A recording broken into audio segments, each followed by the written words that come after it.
الرحيم قال رب اشرح لي صدري ويسر لي أمري واحلل عقدة من لساني يفقه قولي لا حول ولا قوة إلا بالله العلي العظيم.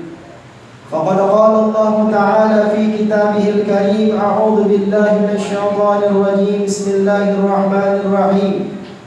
سبحان الذي أسرى لعبده ليلا من المسجد الحرام إلى المسجد الأقصى الذي باركنا حوله لنريه من آياتنا إنه هو السميع البصير. وقال النبي صلى الله عليه وسلم الصلاة عماد الدين فمن أقامها فقد أقام الدين ومن هدمها فقد هدم الدين. صدق الله العظيم وصدق رسوله النبي الكريم ونحن إن شاء الله من الشاهدين والشاكرين أما بعد.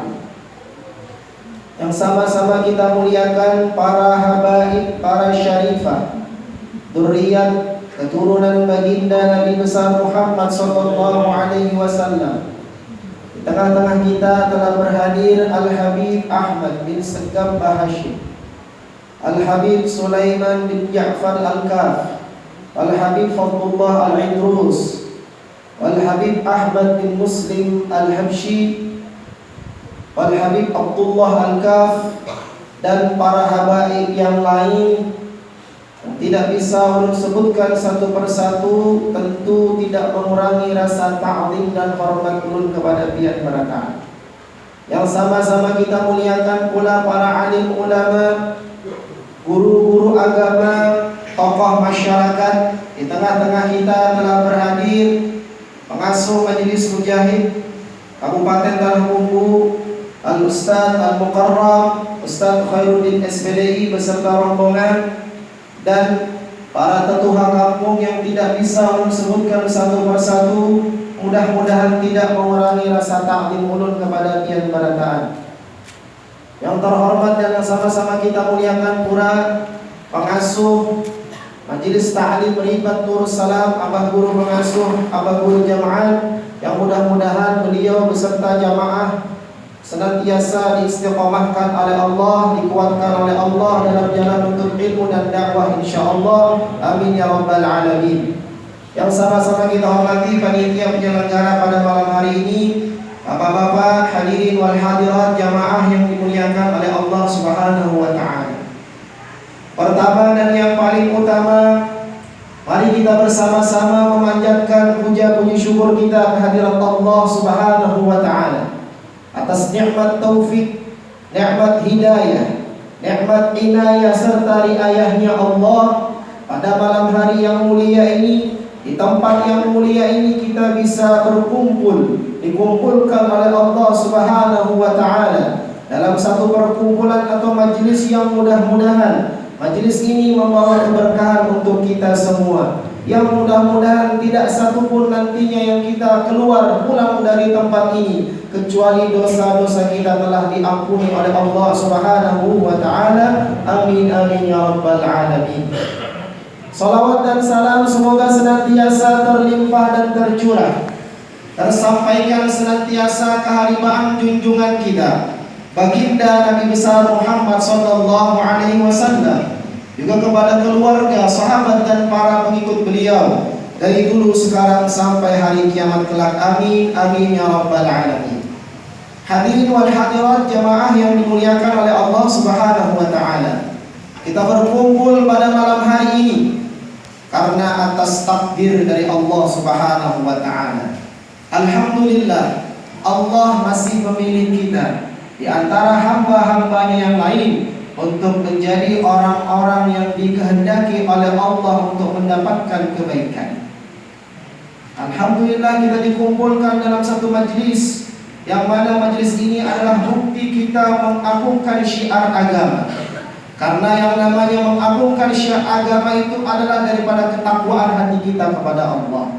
Berarti yang hadir pada malam hari ini dicap dan ditandai oleh Allah sebagai orang-orang yang bertakwa kepadanya. Amin ya rabbal alamin.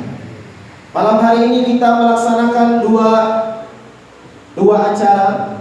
Yang pertama adalah memperingati Isra dan Mi'raj Nabi kita Muhammad sallallahu alaihi wasallam yang sudah diperingati ratusan bahkan ribuan tahun yang lalu, sekaligus juga memperingati haul Abah Guru Sekumpul Tuan Guru Haji Muhammad Zaini bin Abdul Ghani yang dilaksanakan wabil khusus rakyat masyarakat Kalimantan Selatan kurang lebih 20 tahun atau kurun 10 tahun yang lalu, yang mudah-mudahan Allah berikan keberkahan untuk kita semuanya. Amin ya rabbal alamin.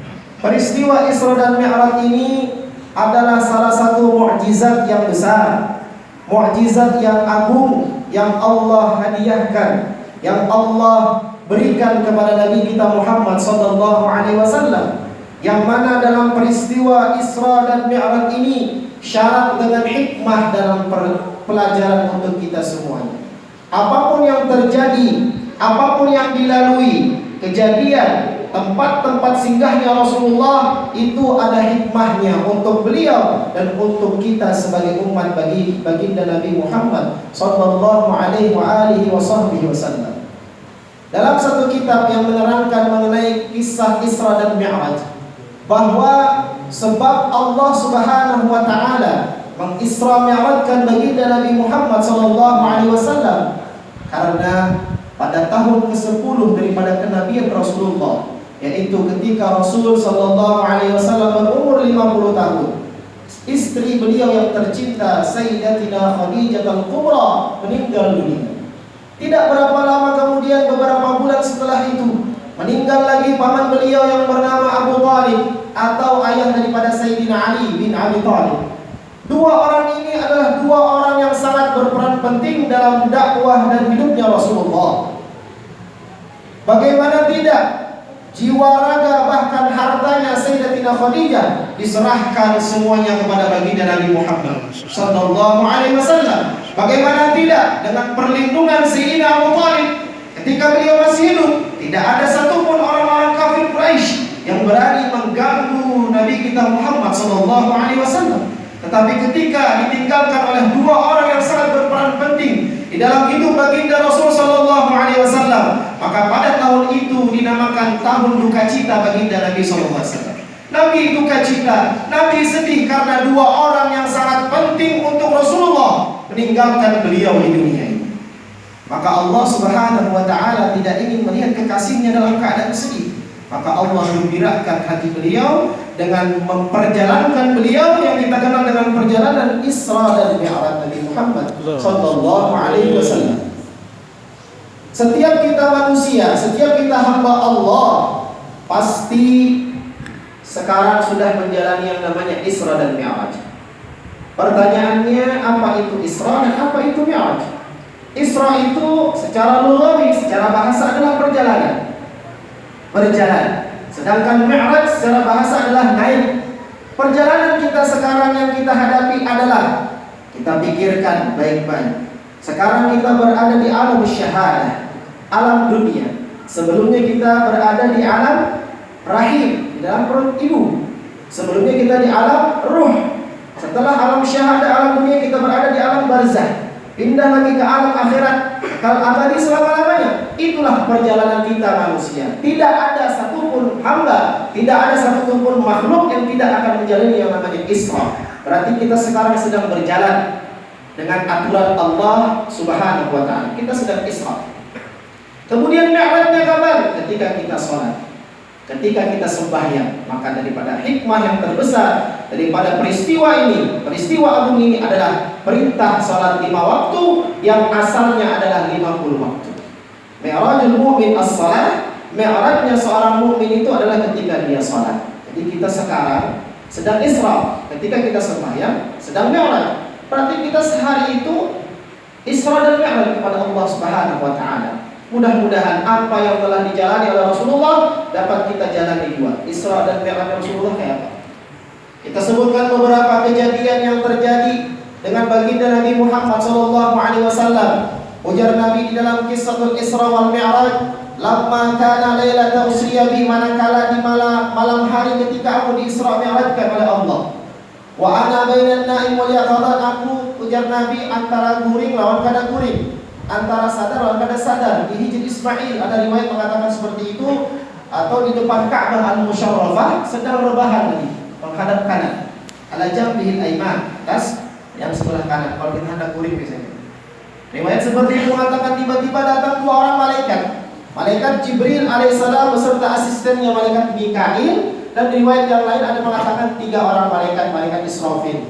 Tapi yang riwayat yang masyhur hanya 2 orang, malaikat Jibril dan malaikat Mikail alaihissalam. Datang kepada Rasulullah, melapor kepada Rasulullah bahwa hendak menjemput Sidin, hendak menjemput baginda sallallahu alaihi wasallam untuk diberangkatkan Isra dan Mi'raj.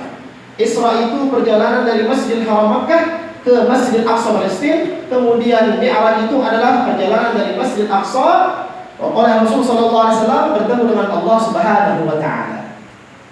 Dijelaskan di dalam kitab juga bahwa sebelum berangkat Nabi kita Muhammad sallallahu alaihi wasallam itu dibuka dada beliau, ditambah bersih dada beliau, dibersihkan dada Rasulullah. Lalu ketika kita mendengar kata-kata ini, oh berarti dadanya Rasulullah atau hatinya Rasulullah ringankah, kotorkah? Itu tidak boleh. Pemahaman seperti itu tidak boleh ada dalam hati kita. Tuhrin ala tuhrin, sudah suci dibersihkan lagi, tambah suci tambah bersih. Sallallahu alaihi wa alihi wasallam. Karena pembersihan dilakukan 4 kali kepada baginda Rasul. Ketika berumur 44 tahun di kampung Sa'diyah, masih diasuh oleh Halimatus Sa'diyah. Ketika berumur 10 tahun, ketika berumur 40 sebelum diangkat menjadi Nabi dan Rasul, dan ketika berumur 50 tahun ketika sebelum peristiwa Isra dan Mi'raj. Apa hikmahnya? Supaya bisa menampung, membawa perintah sholat yang 5 waktu tadi itu, perintah agung yang luar biasa yang diwajibkan sampai kita sekarang, sembahyang 5 waktu.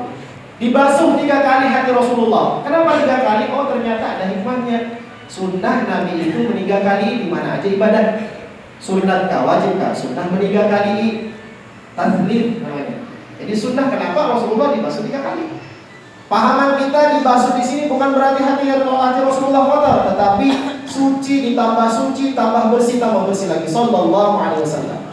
Lalu hikmahnya kepada kita, selevel Rasulullah, setingkat Rasulullah, manusia yang paling mulia, ketika ingin berhadapan dengan Allah, dibersihkan dulu. Sallallahu alaihi wasallam. Padahal sini itu sudah bersih. Lalu bagaimana dengan kita hambanya Allah? Bagaimana dengan kita umatnya Rasulullah? Kita diperintah, diatur, disyariatkan oleh agama. Setiap kita hendak menghadap Allah, kalau kita berhadas kecil, berwudu dulu. Kalau kita berhadas besar, mandi wajib dulu, supaya bersih di hadapan Allah. Kadang-kadang ada orang yang sholatnya Masya Allah, tetapi membawa najis di selamarnya. Bantiwi, bantiwi lah, kesalahan dilipat lah. Di selawar ini tabinya membawa najis. Yang menyangka sembahyangnya khusyuk, tapi membawa setetes 2 tetes air kambingnya. Waliyadzubillah min dzalik. Makanya kita diatur, syariat mengatur kita.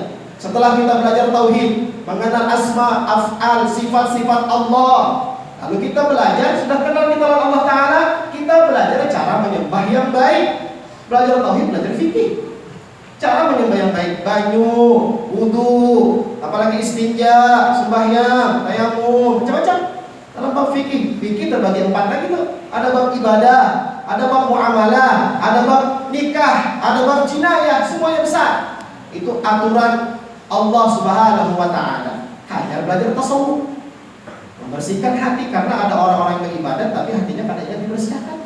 Hati Rasulullah dibersihkan sallallahu alaihi wa alihi wasallam. Hadas kecil dirangkatkan dengan wudu, bekami, hera dan yang lainnya hilang atau terangkat dengan wudu.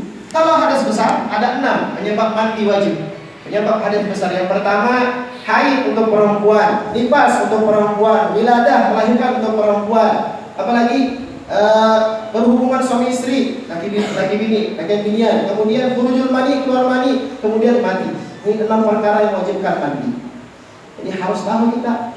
Ada orang yang ketika ditanya apa hukum membasuh telinga dalam wudu, wajib Pak Ustaz. Apa hukum membasuh sebagian rambut atau kepala? Sunnah Pak Ustaz. Makanya harus tahu. Bahkan ketika orang-orang itu sudah pernah belajar di majelis, pernah mendengar di majelis, rukun wudunya dan lain sebagainya, berarti dia sudah alim di bidang wudu. Kalau dia alim, menurut kaul Imam Ibnu Hajar, kalau dia belum bisa membedakan antara sunnah dan wajib di rukun wudu dan sunnah wudu, berarti wudunya kada sah. Nah, rukun wudu ada 6. Yang menyatakan inilah ingat yang wajib aja, jadi yang lainnya sunnah. Niat, membasuh muka dengan sampai batas-batasnya, kemudian membasuh tangan sampai 2 siku, kemudian membasuh rambut atau sebagian kepala, kemudian membasuh 2 kaki sampai 2 mata kaki. Yang terakhir tertib. 4 wajib anggota rukun wudu: muka, tangan, rambut kepala atau kepala, dan kaki. Sisanya itu adalah hukum sunnah. Jadi harus tahu dah malam ini. Berarti biar sudah jadi orang alim di bidang rukun wudu malam ini, harus tahu untuk membedakan. Nah, kemudian mandi wajib, contoh yang kecil. Ada orang-orang yang sudah isi 4 anak. Apa nih anak-anak, tapi dia isi mandi wajib. Nah, apa gak bisa ya? Ini penting lah, ini hukum fikih. Nah, kita berbicara yang boleh-bolehnya dulu. Jadi 4 kita kuning apa niatnya, kada tahu. Apa caranya, kada tahu. Asal basah, mandi basahnya. Kayak itu ada kisah itu dokter lawan bidan kawin, ya ahli di bidang kesehatan berdua, tapi kada tahu dikira ilmu agama, kada pernah belajar agama. Malam pertama sudah berhubungan, anak mandi dulu, mandi besar. Ini seni juga kan aku. Aku tahu gini nah, betapa bininya, kakanda kita ini langsung yang subuh kan nih. Apa niat mandi wajib? Kada tahu apa ini, kada pernah belajar aku. Aku pernah belajar itu membedah mayat, membedah orang, cepat-cepat dokter kan? Gampang nih, kada tahu yul. Tapi aku dengar lagi ini pernah dulu habis tugas di rumah sakit, selesai tugasnya, pulang singgah sebanyak maghrib di masjid. Kebetulan di masjid itu ada pengajian. Kebetulan pengajiannya membahas masalah mandi wajib. Yang aku dengar, yang aku tangkap, gurunya pantun aja. Kada ada berniat, kada ada ini, pantun aja. Ujar si adik tadi ininya, itu ini sudah. Yang penting ada daripada kada sama sekali niatnya. Kasihan kita. Terus bang, apa pantunnya kak? Ujar, kalau ada salah ingat aku di ngajarnya, kalau ada sumur di sawah, bolehlah aku numpang mandi. Sengaja aku mandi basah, bakas tak pakai malam tadi. Silakan kita kali ya gitu. Kalau kada ingat niat mandi wajib. Ada juga kisah kita pas bahari belajar di Pamangki gitu, pas mau membahas masalah mandi wajib ini, masalah hadas besar ini. Ada jadi serumahan bungul berataan, udah mana si mulai, sekeluargaan. Padahal kan, kenapa? Ada pengantin hanyar, lagi bini, ya udah hari Ahad resepsi, malam Senin malam pertama. Imbang berhubungan, bingung, kayak apa cara mandi wajib? Kada tahu caranya. Bangun jam 2:30 subuh, berdebat di situ, takut lagi ini. Ya, apa caranya? Kita anak sama yang subuh. Ujar si adik, si bininya, apa kan ini? Kada tahu ini. Tapi ujar lakinya tadi itu, aku pernah mau diajari abahku dulu. Nyaman aja, tahu mandi wajib itu. Niat mandi wajib nyaman aja. Kalau kada salah, Allahumma barik lana fima razaqtana wa qina adzabannar. Ujar si bininya, lain ke aing. Perasaan ulun lain bang, sehingga ulun abah ulun kada ngajari kayak itu. Lalu bang ujar si lakinya, ika bila jadi abah bang. Kalau ada salah juga nih, kalau ada salah tahu sini, Allahu akbar kabira, walhamdulillahi kabira, subhanallah itu berapa wasilah? Bodoh dua sudah orang yang unggul. Masa doa makan doa tidak? Bingung, berkelahi, ribut, terbangun mintu habini, mintu lagi sudah meninggal. Mintu habini terbangun di sebelah kamar, mau tahu mana maupun lagi. Bangun mengetok keluar rumah mari. Karena yang baru kalah tangga bani ngopi, suruh ngopi. Bangun ini ketok. Kenapa itu berdua ribut? Ini mah ajar. Kakak ini laki ulun kada tahu mandi wajib. Niat mandi wajib Allah barik lana. Tapi saya ingat ulun abah melajari Allah akbar kabira. Ujar mamanya ikam salah. Ikam minat tunggu yang lain salah. Ikam pun salah juga. Ujar si berdua lagi ini apa mama? Allahumma hdina fi man hadaihi wa afina fi man afaihi wa tawallana fi man tawallaihi. Baca sambil berdiri kan. Doa apa itu? Doa dulu. Oh jadi mamanya aku ragu-ragu masih nangkai yang berdua nih. Ragu-ragu aku soalnya dulu kada belajar agama juga, hanya mendengar-dengar aja. Kayaknya aja sudah kita datangi nenek. Nenek masih hidup nih. Kita pastikan kalau sini orang tua, sini banyak pengalaman. Masa kada tahu mandi wajib, bisi cucu, bisi anak sudah. Tahu. Datuk kamar delegasi matoa, BPO belo na. Kamar delegasi yang orang tua, mama kona, kenapa ikam nak? Ini nah mak, ujar si mamanya begini tadi. Apo taye, apa bahasa Bajak? Cucu, baik. Mandi wajib ini.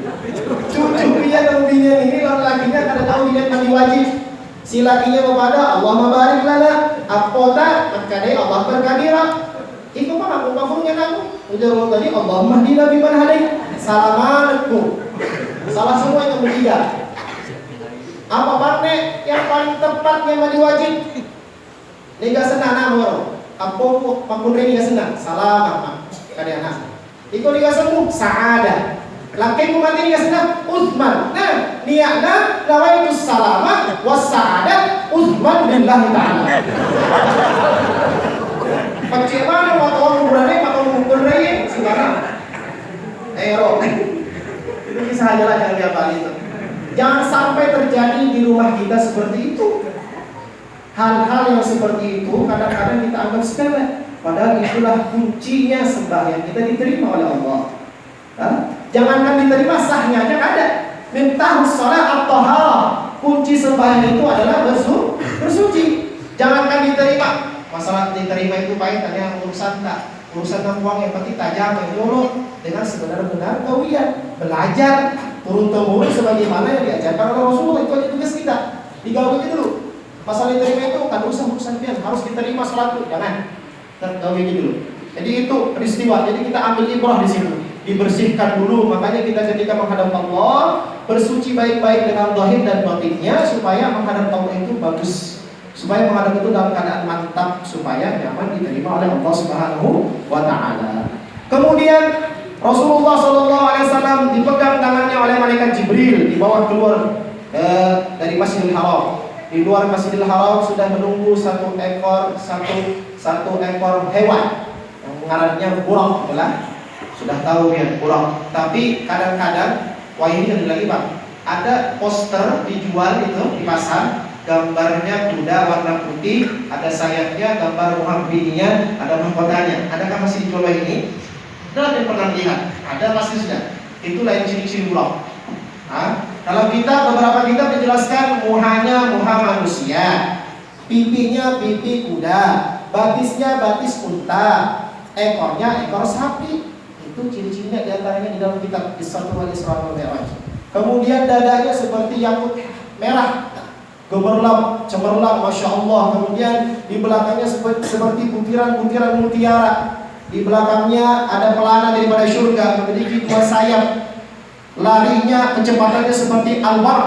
Barq itu artinya kilat yang menyambar. Kenapa dinamakan buraq? Karena kecepatannya seperti kilat yang menyambar. Langsung sampai. Adakah kira-kira pesawat di dunia sekarang, kecanggihan ini sekarang yang sejauh mata memandang langsung sampai di sana? Ada. Pesawat secepat apapun di dunia pada mau nanti di teknologi di zaman itu di Isra Mi'raj Nabi Muhammad SAW. Jadi sekarang ini biasa aja, masih canggih yang dulu di zaman Nabi Muhammad SAW. Berjalan Rasulullah dalam kitab ada yang mengatakan malaikat Jibril di muka, Nabi di tengah, malaikat Mikail di belakang. Ada juga yang mengatakan Nabi SAW di tengah, malaikat Jibril di kanan, Mikail di kiri. Malaikat Mikail di kiri, sama aja dibanding. Penting dijaga oleh 2 orang malaikat. Berangkat, tidak berapa lama kemudian naik di atas tangan pertengahan langit. Tiba-tiba ada suara yang memanggil Nabi kita Muhammad SAW. Dalam kitab dijelaskan ala rislik ya Muhammad. Arti itu ta'anni. Pelan-pelan wahai Muhammad, itu suara dari sebelah kanan. Pelan-pelan wahai Muhammad. Tetapi Nabi Muhammad itu sami'na wa ta'na. Ujar pemimpinnya, ujar kepala rombongannya dan asistennya, jangan berpaling. Karena kalau ada suara, ada gangguan, jangan berpaling kecuali suruh turun. Tapi Nabi mendengar keasian Nabi SAW. Kadang berpaling, kadang menoleh Rasulullah. Tiba-tiba setelah itu ada lagi suara dari sebelah kiri, ala rislik ya Muhammad, 3 kali, sama panggilannya. Kemudian setelah itu Rasulullah kadang berpaling juga, kadang menoleh juga sallallahu alaihi wasallam. Lanjut lagi perjalanan, tiba-tiba di ufuk timur sana ada perumpamaan seorang perempuan tua yang lengkap dengan perhiasan mewahnya memanggil Nabi Muhammad sallallahu alaihi wasallam. Ujarnya kebinian tua itu, ilayya ya Muhammad, di hati aku wahai Muhammad, itakae wahai Muhammad, ujarnya. Nabi sallallahu alaihi wasallam tidak berani berpaling menoleh ke tempat itu. Setelah melewati 3 kejadian ini, sallallahu alaihi wasallam bertanya kepada malaikat Jibril, "Ya Jibril, man haula?" Itu siapa suara dari sebelah kanan? Suara dari sebelah kiri. Itu orang tua tadi yang memakai perhiasan megah dan sebagainya. Itu suara dari sebelah kanan, ya da'iyatul Yahud. Itulah panggilan orang-orang Yahudi. Seandainya pian wahai Muhammad menjawab panggilan, menoleh giliki walau cinampe, maka la tahawwadat ummatu ba'da, semua umatmu akan beragama itu. Alhamdulillah kita muslim karena Nabi Pak Asyir orang itu panggilan sebelah kiri, wahai Jibril, itu panggilan orang-orang Nasrani, ya da'iyatul Nasara. Seandainya pian menoleh walau setumat wahai Muhammad sallallahu alaihi wasallam, maka semua umat pian akan beragama Nasrani wal iyad billah. Alhamdulillah kita muslim. Itu bang beginian Tuhan tadi itu yang penuh dengan perhiasan, Masya Allah. Itulah gambaran dunia. Wahai Muhammad, seandainya engkau memenuhi panggilannya, maka seluruh umatmu akan lebih mencintai dunia, akan lebih memilih dunia ketimbang memilih akhirat. Alhamdulillah Rasulullah ada menjawab panggilan perempuan tadi itu. 1400 tahun yang lalu dunia digambarkan oleh Allah sebagai perempuan tua. Maka kira-kira mau kue, minoi. Apa kira-kira sudah dunia sekarang? Tahu mungkin sudah apa namanya Tuha Bangka sudah, atau sudah bertongkat sudah, Masya Allah, Tuha Bangka sudah dunia, para kiamat sudah. Maka daripada itu, apa yang ada Allah berikan kepada kita taufik hidayah untuk beramal soleh, untuk berbuat taat, laksanakan taat. Karena yang namanya iman itu yazid wa yanqus. Iman itu kadang turun, kadang naik. Kemudian lanjut lagi perjalanan, sambung sedikit.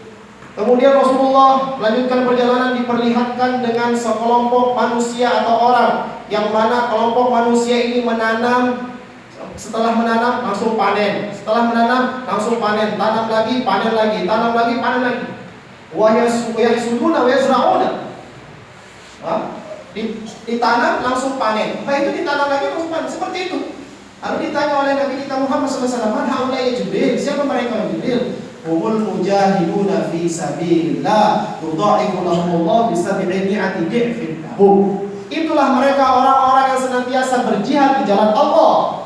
Jihad itu bukan hanya dengan harta. Jihad bisa dengan tenaga, jihad bisa dengan pemikiran, jihad bisa dengan melawan hawa nafsu. Sebagaimana riwayat ketika Rasulullah pulang daripada peperangan Badar Al-Kubra, kata Nabi, kita ini baru pulang dari peperangan kecil menuju peperangan yang besar. Kata para sahabat, apakah ada peperangan yang lebih besar daripada Badar ini ya Rasulullah? Ada, kata Nabi, ketika kita disuruh memerangi hawa nafsu kita. Sallallahu alaihi wa alihi wasallam. Sekarang kita berperang dengan hawa nafsu. Ujar hawa nafsu kadang usah turun majelis. Ujar hawa nafsu kadang usah macam kayak hawa yang bosi. Lebih baik mati nonton TV, jadi tetekelo, jadi temata. Tapi alhamdulillah Allah pilih kita untuk berhadir di tempat yang mulia ini. Mudah-mudahan guyuran rahmat, curahan rahmat Allah limpahkan kepada kita sehingga kita pulang ke rumah kadang diisi dosa, amal kita diterima, nyaman kita beribadah. Amin ya rabbal alamin. Kemudian lanjut lagi perjalanan. Itu orang-orang berjihad di jalan Allah Subhanahu wa taala. Makanya niatkan jiwa raga badan untuk senantiasa berjihad di jalan Allah. Walladzina jahadu fina lanahdiyannahum subulana innallaha lama'al muhsinin. Dan mereka-mereka orang yang senantiasa berjihad, berjuang di jalan kami, maka kami akan mudahkan jalan mereka. Sesungguhnya Allah bersama orang-orang yang muhsin atau orang-orang yang baik. Bapak Ibu jamaah yang dimuliakan oleh Allah Subhanahu wa taala. Kemudian lanjut lagi perjalanan Rasul sallallahu alaihi wasallam. Diperlihatkan dengan sekelompok manusia yang mana manusia itu di tangan mereka masing-masing ada batu besar. Batu besar itu mereka pukulkan ke kepala mereka, pecah kepala mereka, kembali utuh lagi, pukul lagi, kembali pecah utuh lagi, sampai seterusnya. Mereka tidak bisa membuang batu itu dan tidak bisa melarikan diri daripada kejadian. Lalu kata Kata Nabi kita Muhammad SAW, man haula'i Jibril, siapa mereka wahai Jibril? Humul ladzina tatataqalu ru'usuhum 'ani salatil maktubah. Mereka lah orang, mereka lah golongan yang kepalanya ini berat untuk mengerjakan sholat. Artinya orang-orang yang malas untuk mengerjakan sholat kepada Allah. Itu orang yang malas. Berarti ini menggawi aja. Aja mau supaya tapi makuntui. Kadang-kadang mari bisa buah di bawah sisuk. Kadang-kadang luhur maghrib isya, kadang-kadang macam-macam. Kadang ada yang bolong-bolong. Tapi alhamdulillah masih setahun. Daripada sama sekali orang-orang ada yang kadang-kadang menantang Allah. Ayat masuk pajak mati tuh. Kapol nasar kagak. Masuk pajak mati tuh bos. Masuk pajak mati tuh. Tapi beda lah.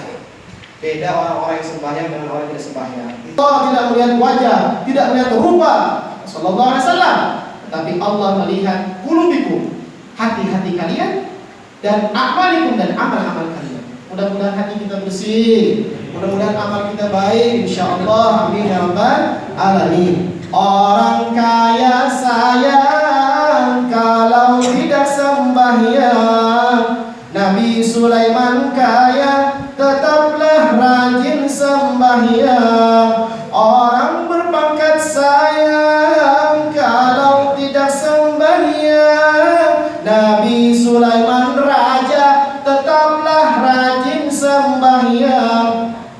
Orang sugih, paling sugih sekampung baru, paling sugih semajelis ini. Menjadinya duitnya di mana-mana bank ada. Bank Mandiri, Bank Kalsel, Bank apa lagi, BNI, bank ini, bank tut. Biji wadah, siapa bekas memberikan kita pertolongan, memberikan kita taufik, memberikan kita hidayah, memberikan kita inayah, memberikan kita riayah untuk menjaga perintah sholat yang 5 waktu ini yang Allah turunkan langsung tanpa perantara kepada baginda Nabi Muhammad SAW. Rasulullah itu sampai bengkak kakinya sembahyang sunat, apalagi sembahyang wajib. Mudah-mudahan kita kaum amalkan di dunia wal akhirah, bahagia dunia akhirat. Amin ya rabbal alamin. Kita sambung dengan syair manakib. Cukup untuk manakibnya Mbak Guru ya, saya manakibnya insyaallah. Di situ sudah bagian nerangkan berataan makmum.